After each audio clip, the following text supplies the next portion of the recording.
inimitable de s'asseoir. Et que le sorcier a ceci de pervers qu'il aime assister au deuil de ses victimes. La CEDEAO, après avoir crié au sommet de la colline, descend en bas et essaye de se répondre à elle-même. Si je vous parle aujourd'hui, mercredi 18 septembre 2024, à 13h et bientôt 28 minutes de France, c'est parce que j'ai attrapé la CEDEAO, la main, dans le sac du mensonge, de la contradiction et de la trahison, une fois de plus. Il faut rappeler, assez rapidement, à partir de ce communiqué, les preuves que la CEDEAO est complice. Oui, je vous dis, le communiqué que la CEDEAO a sorti aujourd'hui, 18 septembre 2024, prouve qu'elle est complice. Donc, pour cela, je vous donne lecture du communiqué. Ensuite, je vous fais une analyse du communiqué. Communiqué. Donc, la CEDEAO condamne les attaques terroristes contre les installations militaires à Bamako, au Mali. La CEDEAO a suivi avec consternation les informations sur les attaques terroristes djihadistes de ce mardi 17 septembre 2024 contre des installations militaires à Bamako, au Mali, qui ont fait des victimes et de nombreux dégâts matériels. Par le présent, la CEDEAO présente ses sincères condoléances au gouvernement et au peuple de la République du Mali ainsi qu'aux familles des victimes. Elle tient à réaffirmer sa ferme condamnation de toute attaque terroriste qui menace la paix et la sécurité des populations de la région ouest africaine. De toute attaque terroriste qui menace la paix et la sécurité des populations ouest africaines. Enfin, la CEDEAO souhaite réitérer son ferme engagement en faveur de toute initiative visant à œuvrer pour la paix, la sécurité et la stabilité dans la sous-région. Fait à Abuja, Nigeria, le 18 septembre 2024, la commission de la CEDEAO. D'abord, commençons par le premier point. La CEDEAO nous dit qu'elle a suivi avec consternation les informations. Mais qu'est-ce qui prouve la consternation de la CEDEAO? La CEDEAO prétend, tel qu'Alassane Dramane Ouattara, est triste de savoir que Bamako est attaqué par les terroristes. La CEDEAO prétend, tel que Embalo Umaro Sissoko, est triste d'apprendre que Bamako est attaqué par les terroristes. La CEDEAO prétend, tel que Talon Patrice, est triste d'apprendre que Bamako est attaqué par les terroristes. La CEDEAO peut-elle dire que Bazoum, au fond de sa prison, est triste d'apprendre que Bamako est attaqué par les terroristes? La CEDEAO dit-elle que Macky Sall et tous ceux qui ont hérité de sa politique félonne est triste d'apprendre que Bamako est attaqué par les terroristes? Si c'était vrai, pourquoi la CEDEAO a-t-elle envisagé d'attaquer le Niger? Je recommence. Si cela est vrai, si vous êtes triste qu'il y ait des attaques militaires contre Bamako, pourquoi vous prépariez des attaques militaires contre le Niger? Une organisation qui a envisagé d'attaquer militairement un pays ouest africain pour y rétablir un satrape qui soutenait les terroristes. Est-ce qu'une telle organisation est digne de nous parler de sa consternation? Bon, si la CEDEAO ressent de la consternation, mais qui a pris des sanctions inhumaines, illégales et illégitimes contre le peuple malien en janvier 2022? Sanctions qui ont entraîné des morts au Mali, qui ont entraîné des raréfactions de médicaments au Mali, sanctions qui ont entraîné l'effondrement de plusieurs entreprises au Mali, sanctions qui ont entraîné la perte de leur formation, de leur éducation à des enfants entiers, à des familles au Mali. N'est-ce pas la CEDEAO qui a pris ces sanctions?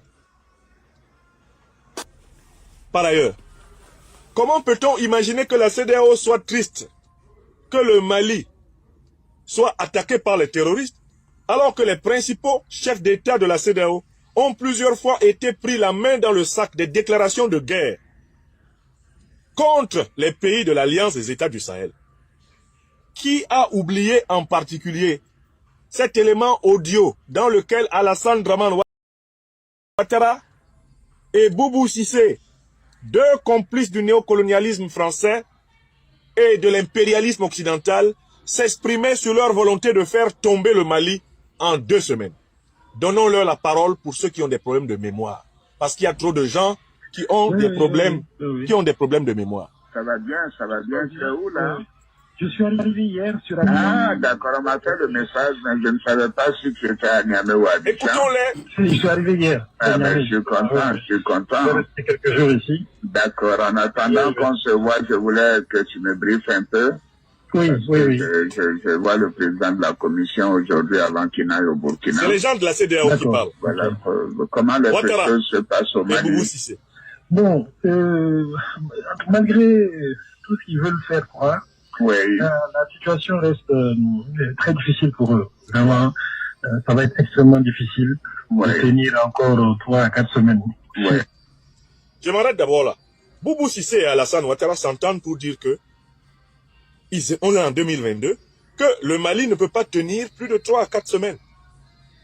C'est-à-dire que depuis 2022, on a toutes les preuves qu'Alassane Ouattara veut l'effondrement du Mali. Oh, Alassane Ouattara, c'est le grand pâtre de la CEDEAO. Comment peut-on dire qu'il est en consternation quand on attaque le Mali? Alors même qu'en 2022 déjà, dans l'audio, il exprimait le souhait que le Mali ne tienne pas debout. On continue. On étudie le mot consternation, hein, la soi-disant consternation de la CEDEAO. Celui qui y croit a un problème mental. Celui qui y croit est un aliéné mental grave. Celui qui croit que la CEDEAO est triste, quand on attaque le Mali là, il a un problème d'aliénation mentale. Écoutons comment ces gens-là parlent du Mali. Financièrement. Donc la pression, elle est vraiment là, elle est réelle, elle monte. Économiquement, les prix ont flambé, y inclut les denrées alimentaires. C'est difficile aujourd'hui de se procurer du riz à un prix normal, du sucre, tout ce qui est si. Donc là, vous écoutez des dirigeants de la CEDEAO qui envisagent d'affamer le Mali en 2022. Que le prix du riz, que le prix du sucre, que le prix de l'huile continue à grimper pour que le Mali s'effondre. C'est ce qu'ils voulaient en 2022. Nous sommes en 2024. Est-ce qu'ils ont changé d'intention? La suite. Continuez de parler. Dites ce que vous vouliez pour le Mali. Le bâtiment aussi a été affecté. Même la main-d'œuvre commence à se plaindre un peu parce que les gens ne travaillent pas. Donc, je pense qu'ils ont beaucoup de pression. Mais bon, ils essayent de gérer ça. Faire croire qu'il n'y a pas de problème. Voilà, c'est le contraire. Mais c'est vraiment, on voit qu'ils n'ont pas d'économistes parmi eux, quoi. Comment ils pensent ceux qui vont un pays qui a 30 à 40% de son budget financé par l'extérieur?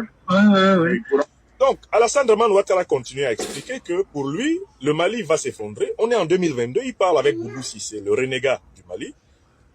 En 2022, le Mali doit s'effondrer parce que financièrement, le Mali serait dépendant de l'extérieur, c'est-à-dire de la Banque de France, du FMI, la Banque mondiale, qui sont ses maîtres, à lui Ouattara. Alassane Ouattara espère que le Mali s'effondre. Et il dit que les dirigeants maliens sont des idiots s'ils pensent qu'ils peuvent tenir. La suite. On paye les salaires 1 ou 2 mois, mais c'est tout. Après, ils ne pourront même plus payer les salaires. Quelqu'un qui prétend que les dirigeants maliens ne vont pas être capables de payer les salaires après 2 mois, en janvier 2022, est-ce qu'il peut être dans la consternation quand on attaque le Mali? Chers amis des réseaux sociaux qui écoutez cette conférence, est-ce que quelqu'un qui se réjouit de l'idée que le Mali ne soit pas capable de payer les salaires de ses fonctionnaires, de ses salariés, de ses ouvriers, est-ce qu'une telle personne peut signer un communiqué pour dire qu'elle est consternée quand on attaque le Mali? Les attaques contre le Mali servent exactement le projet qu'Alassane Ouattara et les dirigeants néocolonisés de la CEDEAO ont toujours eu contre le Mali. Depuis que le Mali a décidé de sortir de l'emprise de la puissance néocolonialiste française et de l'impérialisme occidental de l'OTAN, il est question de le déstabiliser, il est question de le détruire, il est question de le dépecer. C'est la vérité. Et vous ne pouvez pas aujourd'hui nous écrire un communiqué dans lequel vous prétendez être consterné quand le Mali est attaqué, alors même que c'est vous qui l'attaquez. En réalité, la suite. 1 milliard d'emprunts régionaux. Absolument. Donc en 2021, ils n'auront pas ça. Comment ils vont faire? Ils n'ont plus accès à ça. Oui, absolument. Le ministre des Finances a fait sortir une lettre il y a une dizaine de jours où il menaçait carrément les banques commerciales à souscrire. Oui. Et puis il a insisté pour qu'ils souscrivent physiquement. Voilà des gens. Donc, ils veulent du bien au Mali. Écoutez-les comment ils veulent du bien au Mali. L'actionnariat malien est le plus important, quoi. Sur la BMS. La Banque de solidarité et voilà, exactement. Et puis la Banque de développement. Voilà. Bon, c'est terrible. C'est la seule. Je pense que maintenant, Choguel a pu trouver un moyen de faire adhérer une bonne partie de la population à un combat que lui seul est en train de mener, quoi. Maintenant, c'est le combat contre la France, c'est le combat contre l'Occident. Donc, il y a un certain nombre de gens qui sont derrière eux pour ça. Ils commencent aujourd'hui à réaliser que économiquement, financièrement, ça ne va pas tant que ça. Ils sont idiots. La Russie est la 11e puissance économique aujourd'hui. Donc, Alassane Draman Ouattara estime que les dirigeants maliens sont des idiots parce qu'ils s'alignent derrière la Russie. Or, lui, Alassane Draman Ouattara, peut-être à la tête de la Côte d'Ivoire, qui serait une plus grande puissance économique que la Russie. C'est peut-être ce qu'il veut nous dire, Ouattara Draman, puisqu'il a gouverné plus de 250 pays.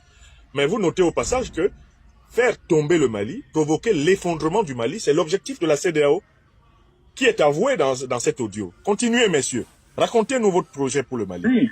La Russie n'a même pas les moyens du Canada ou de la Corée. Voilà c'est pas la Russie qui va régler leurs problèmes. Il est président d'un pays qui n'est pas une puissance. C'est des ignorants. Voilà. Ils sont très naïfs. Ils sont vraiment très, très naïfs. Bon. Alassane Ouattara s'exprime comme s'il était canadien, comme si lui, il était américain. Il compare la Russie aux États-Unis, à la France, au Canada, etc. Oubliant que lui, il est né à Sendou. Sendou, qu'il a renié au Burkina Faso. Donc, il parle comme si, à supposer que le Canada soit économiquement, soi-disant plus puissant que la Russie, ça rapporte quoi à l'Afrique? On n'en a rien à